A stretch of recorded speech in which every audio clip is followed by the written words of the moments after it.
Elise here of Bowman Library with a whole new middle grade book spotlight. So this week we are taking some inspiration from an event/challenge that takes place throughout the month of November. And you may be familiar with it or you may not. And that's called NaNoWriMo. Like, it's this national writing challenge that encourages you to write a certain number of words based on whatever level you're looking to do in the month of November to help you start creating your own story or your own works, or to get at least maybe your words on paper. Yeah.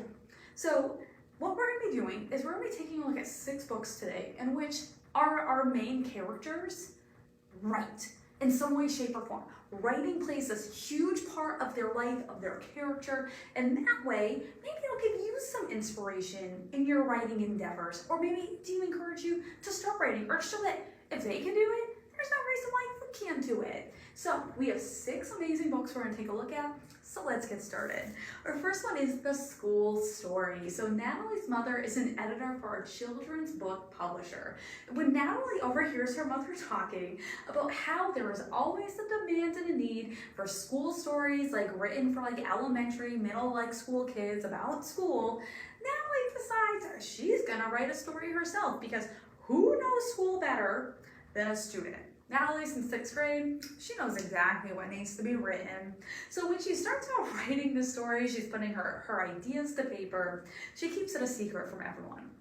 But when her best friend Zoe finds out what Natalie is doing, Zoe encourages her to keep on going. And when the story is done and they read it, it's actually pretty good. So naturally, Natalie and Zoe, they come up with some fake names. Zoe decides she's gonna act as Natalie's agent. And what do? They send the story off to Natalie's mom without Natalie's mom knowing it's really Natalie who wrote it. Now, the story is so much more than your average school story that Natalie writes, as she also uses this story to help her deal with the grief of losing her father over the past year. So, this story is so powerful, it's impactful, and it catches the eye of everyone at this publishing house, and they want to publish it. They want to make it into a book that people can buy. But that is going to mean that she's going to need to come clean to her mother, which, as all of us know, is way easier said than done. This humor-filled, realistic story about school and family that everyone will enjoy reading, written in a typical Andrew Clement style. The School Story. Word after word after word. So Lucy and her 5 friends and her classmates, they get the opportunity of a lifetime when an author gets to spend 6 weeks with them, like in their classroom. And this author starts to talk with them, starts to share with them, and this author encourages them to use their words to express how they were feeling and then to develop those feelings into their own stories. As they start to write and share these stories, though, they all, for the first time it seems like, have the opportunity to finally let their feelings out. You know, Lucy's mom is struggling with cancer, and Lucy is having a really hard time with it.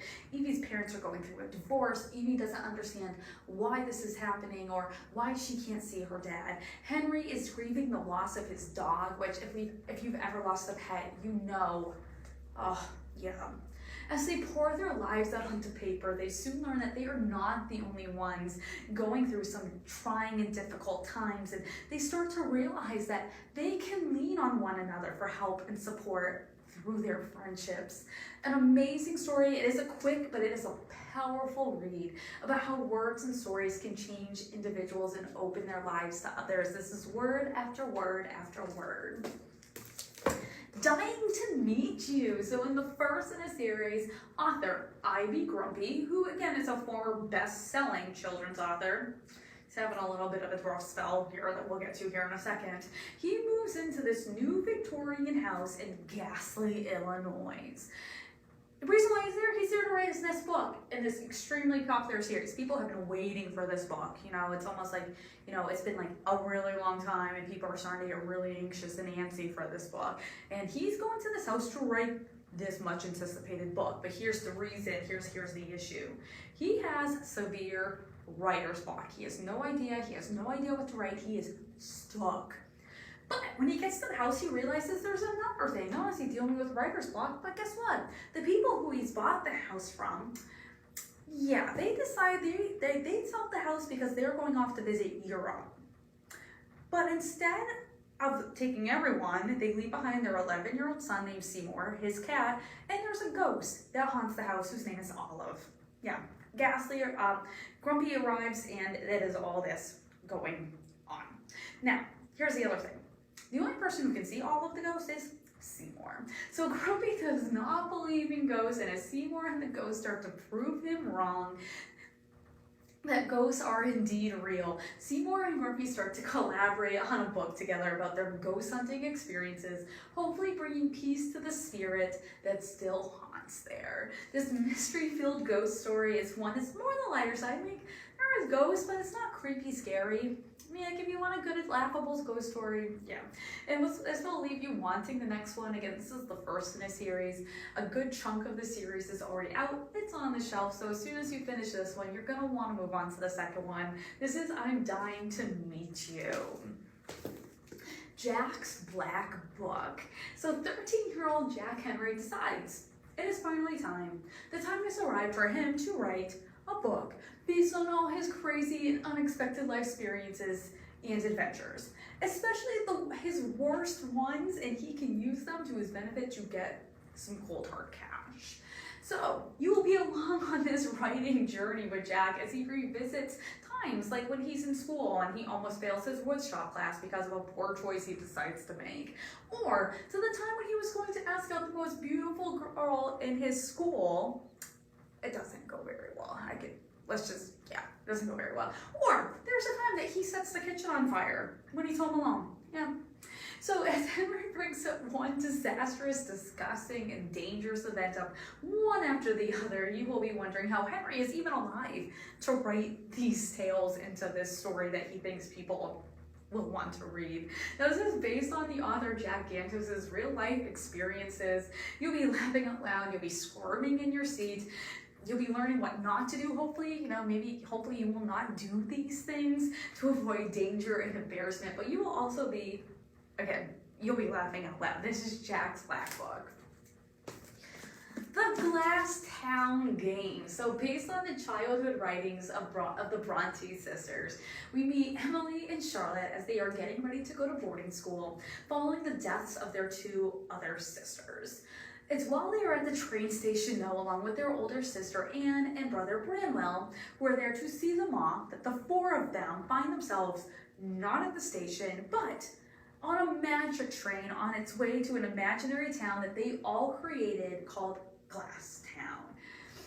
It's then that they're on this train that they realize that everything that they have created as part of this town, things that they've said, they've shared with each other, that they have now come to life. And all of the rules that are actually in effect there are binding, even to the four of them. At first, it's good to be there. They are loving it. It is great. But when Anne and Bramwell are kidnapped, it's going to be up to Emily and Charlotte to rescue them and to get them out of this imaginary town that they have created, but was never supposed to come to life. This adventure-packed fantasy is one that will keep you wondering, what would happen if your imagination came to life? Like, is that something you would even want to have happen? It also examines what you would do for family. Yeah, this is one that if you let your imagination run wild and came to life, what would actually happen? This is the Glass Town Game. And our last one for today is Lily B on the Brink. So Lily B is convinced that one day she is going to be so famous that people are going to want to write her biography. So in order to help them out, she decides she's going to keep a journal of everything that goes on in her life. So, they have stuff to go off of for her biography. So you'll be along with Lily for the summer that she is 13. Her best friend is away at summer camp for the whole summer. She finds herself alone, and then she ends up meeting a new family, some new friends at her cousin's wedding. She quickly becomes like like involved, enmeshed in this family to the point where she's even like picking up some of their like causes, such as like saving the environment. She chooses to become a vegetarian. She's loving life with this family. It's when she is tricked into doing something that gets her and her family though into some major trouble that Lily starts to realize that what is actually going on and how she is being used by these individuals. Part realistic, part mystery. This is the first in a series about Lily Bee. It's a trilogy altogether, so this is like the first one. If you love some drama, you will love this one. This is Lily Bee on the Brink of Pool. So these are just 6 of the books that we have here at the library that are like have characters that are writing. That's what they're passionate about. So I encourage you to come on out, check out one of these, or maybe you're not passionate about writing, but we want you to be passionate about something. So I promise you, we more than likely have a book on something you want to be passionate about. So come on down, check out one of these, or we can help you find whatever that book is that's going to inspire you, encourage you with your passion. I hope you tune back next week when we have a whole new middle grade book spotlight, and I hope you have an amazing week.